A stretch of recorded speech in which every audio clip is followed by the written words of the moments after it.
আসসালামু আলাইকুম। ক্লাস 6 এর সুপ্রিয় শিক্ষার্থীবৃন্দ, আশা করছি প্রত্যেকেই ভীষণ ভালো আছো। লার্নিং উইথ এ প্রিয়ার আজকের আয়োজনে তোমাদের জন্য থাকছে লেসন 4 এর পেজ নাম্বার 10 এবং এর আগের ভিডিওতে আমি এই লেসনের পার্ট A1 পর্যন্ত বিস্তারিত আলোচনা করেছি। তোমাদের যদি কারোর এই ভিডিওগুলো দেখার প্রয়োজন বলে মনে হয় তাহলে আমার প্লেলিস্টে গিয়ে দেখে নিতে পারো। তো চলো আজকের আলোচনা শুরু করি। এখানে বলছে যে সামটাইমস অর্থাৎ মাঝে মাঝে the same questions can be asked in a different way. Same মানে হচ্ছে একই, ডিফারেন্ট মানে হচ্ছে ভিন্ন। অর্থাৎ কি হয়, কখনো কখনো বা মাঝে মাঝে একই প্রশ্ন ভিন্নভাবেও জিজ্ঞাসা করা যায়।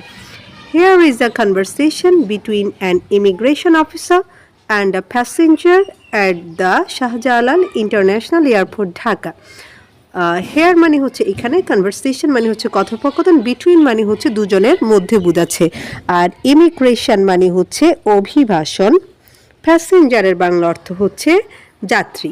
অর্থাৎ এখানে এই যে ঢাকার শাহজালাল আন্তর্জাতিক বিমানবন্দরের একজন অভিবাসন কর্মকর্তা এবং যাত্রীর মধ্যে একটা কথোপকথন রয়েছে।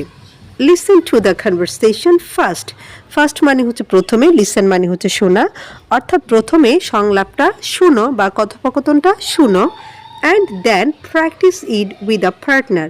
দেন মানে হচ্ছে তারপর, প্র্যাকটিস মানে হচ্ছে অনুশীলন করা। তারপর কি করবে, একজন সঙ্গীর সাথে এটা অনুশীলন করবে। তার মানে এই যে আমরা নিচে যে কনভারসেশনটা দেখতে পাচ্ছি সেটা আগে আমরা পড়বো, শুনবো, তারপর আমি আমার ক্লাসের যে কোনো একটা ফ্রেন্ডের সাথে এটা প্র্যাকটিস করব। সেক্ষেত্রে একজন হচ্ছে একটা ক্যারেক্টার করব, ধরো একজন অফিসার হলা আর একজন প্যাসেঞ্জারের সংলাপগুলা বললা, এইভাবে করে তোমরা প্র্যাকটিস করবা। তো দেখো এখানে অফিসার বলছে ইউর নেম স্যার, অর্থাৎ স্যার আপনার নাম কি, বা জনাব আপনার নাম কি।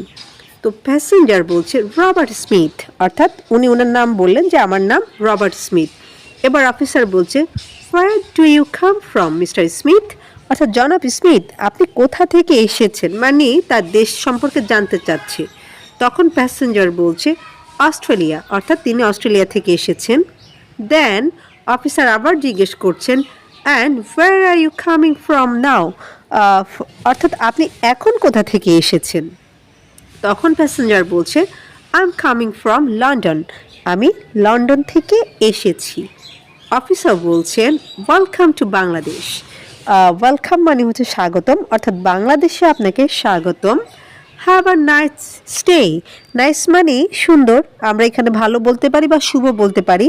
হ্যাঁ, স্টে মানে হচ্ছে অবস্থান, অর্থাৎ এই যে উনি বাংলাদেশে এসেছেন তার এই যাত্রাটা যেন শুভ হয়, কল্যাণকর হয়, সেরকম করে সে একটা উইশ করলো যে আপনার এই যাত্রাটা শুভ হোক।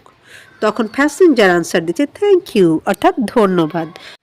এবার আমি চলে যাচ্ছি পার্ট A2-তে এবং সেখানে বলছে যে in the above conversation, above মানে হচ্ছে উপরে, কনভারসেশন মানে হচ্ছে সংলাপ বা কথোপকথন, অর্থাৎ উপরের সংলাপে the officer ask the passenger first time where do you come from, অর্থাৎ এই যে অফিসার যাত্রীকে প্রথমবার জিজ্ঞাসা করলেন যে আপনি কোথা থেকে এসেছেন।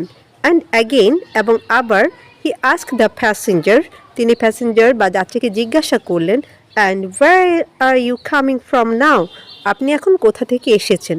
ওয়াই, কেন। অর্থাৎ এই যে আমরা উপরে কনভারসেশনটা দেখলাম, এখানে দুটো জিনিস দেখেছি। একটাতে উনি প্রশ্ন করেছেন যে where do you come from mister Smith, অর্থাৎ এই যে আপনি কোথা থেকে এসেছেন। আবার জিজ্ঞাসা করেছে where are you coming from now, আপনি এখন কোথা থেকে এসেছেন। তো এই দুটা কেন, মানে দুই রকমের প্রশ্ন কেন জিজ্ঞাসা করা হয়েছে। তো এখানে জিজ্ঞাসা করা হয়েছে মূলত দুটো কারণে। প্রথমটাতে জিজ্ঞাসা করা হচ্ছে যে তার দেশের নাম কি, অর্থাৎ সে কোন দেশ থেকে এসেছে সেটা জানার জন্য প্রশ্ন করেছে যে where do you come from. আবার সে এই মুহূর্তে কোথা থেকে এসেছে, হ্যাঁ, সেজন্য জিজ্ঞাসা করেছে যে where are you coming from now. তো এখন দেখো where do you come from, এই যে সেন্টেন্সটা, এই সেন্টেন্সটা দিয়ে আমরা যখন একজন বিদেশি নাগরিককে প্রশ্ন করি তখন বোঝানো হয় যে তার দেশের নামটা কি, সে জিনিসটা জানতে চাওয়া হচ্ছে। আর যখন তুমি তোমার নিজের দেশের কাউকে এই একই প্রশ্নটাই করবা, তখন কিন্তু তার যে জেলা বা তার যে জন্মস্থান সেটা সম্পর্কে জানতে চাওয়া হচ্ছে। আর পরের যে আমাদের কোশ্চেনটা, এই কোশ্চেনের মাধ্যমে এই মুহূর্তে সে কোথা থেকে এসেছে সেটা জানতে চাওয়া হচ্ছে। যেমন আমি যদি তোমাদেরকে প্রথম প্রশ্ন করি যে where do you come from, অর্থাৎ তোমরা কোথা থেকে এসেছো, বা অর্থাৎ তোমরা কোন কোন জায়গা থেকে আমার ভিডিওটা দেখছো, মানে তোমাদের জেলা বা জন্মস্থান সম্পর্কে আমি জানতে চাচ্ছি। আর এখন যদি আমি তোমাদেরকে কোশ্চেন করি যে where are you coming from now, অর্থাৎ তোমরা এখন কোথা থেকে এসেছো, হতে পারে তোমরা কেউ হয়তো বা কোনো একটা টিউশনে ছিলে সেখান থেকে এসেছো, অথবা তোমরা অনেকে স্কুল থেকে এসেছো, অনেকে খেলার মাঠ থেকে এসেছো, বিকালবেলা হয়তো খেলাধুলা করে বাসায় ফিরে ফ্রেশ হয়ে হয়তো বা আমার ভিডিওটা দেখছো, এরকম হতে পারে, তাই না? তো দেখো, দুটা জিনিস দিয়ে আমরা কিন্তু দুই ধরনের প্রশ্ন করলাম। একটা দিয়ে প্রশ্ন করলাম তোমার নিজের জেলাটা কি, হ্যাঁ, অথবা যদি বিদেশি নাগরিক হয় সেক্ষেত্রে তার দেশের নামটা আমি জানতে চাচ্ছি। আর আরেকটা হচ্ছে এই মুহূর্তে তুমি কোথা থেকে এসেছো। তুমি একটা শপিং মল থেকে আসতে পারো, তুমি তোমার স্কুল থেকে বাসে ব্যাক করতে পারো, তুমি খেলার মাঠ থেকে আসতে পারো, তাই না? অথবা তুমি এমনও হতে পারে যে কিচেনে ছিলা তুমি তোমার মায়ের সাথে, বা ড্রয়িং রুমে বসে টিভি দেখছিলা, সেখান থেকে তুমি রিডিং রুমে এসে পড়তে বসেছো, সেরকম হতে পারে। তো আনসারটা এই ক্ষেত্রে তোমরা এভাবে দিতে পারো, দেখো, the officer first ask where do you come from to know the passengers nationality or birthplace. অর্থাৎ অফিসার প্রথমে where do you come from, অর্থাৎ আপনি কোথা থেকে এসেছেন, এই বাক্যটা দিয়ে ওই যাত্রীর জাতীয়তা অথবা জন্মস্থান সম্পর্কে জানতে চেয়েছিল। ন্যাশনালিটির বাংলা অর্থ হচ্ছে জাতীয়তা, আর বার্থ প্লেস মানে হচ্ছে জন্মস্থান। তারপরে বলছি, দেখো, যে দেন হি আস্ক, অর্থাৎ তারপর তিনি জিজ্ঞাসা করলেন where are you coming from now, অর্থাৎ আপনি এখন কোথা থেকে এসেছেন।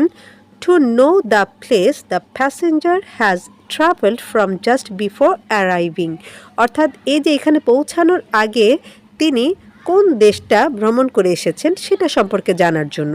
So the questions are different, তাই এই যে প্রশ্নগুলা কিন্তু ভিন্ন ভিন্ন, and asked for different purposes, এবং ভিন্ন ভিন্ন উদ্দেশ্যে এটা জিজ্ঞেস করা হয়েছে। তো নিচের লাইনটা অ্যাকচুয়ালি তোমাদের দিলেও চলবে, না দিলেও চলবে।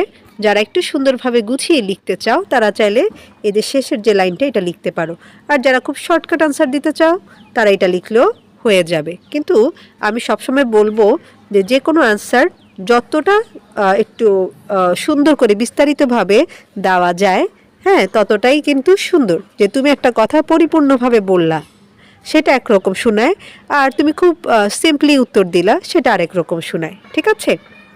তো এইভাবে করে তোমরা তোমাদের আনসারটা দিতে পারো।